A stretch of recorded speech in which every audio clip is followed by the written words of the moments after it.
The 7th round is very simple.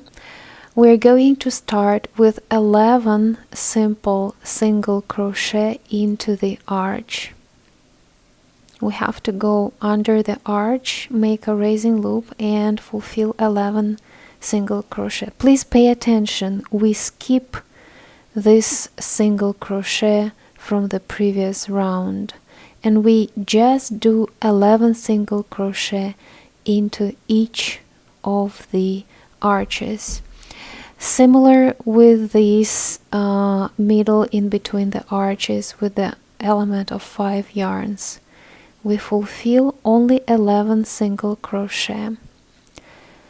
And I'm gonna show you, because I've lost the video how I was doing it, I'm gonna show you how I am connecting and finishing this round. It's pretty simple, so I'm sure you will be able to manage with it without me. The slip stitch should be fulfilled into the very first single crochet of this round. I crochet very tight, so it's a little bit difficult for me. This way we finish the round.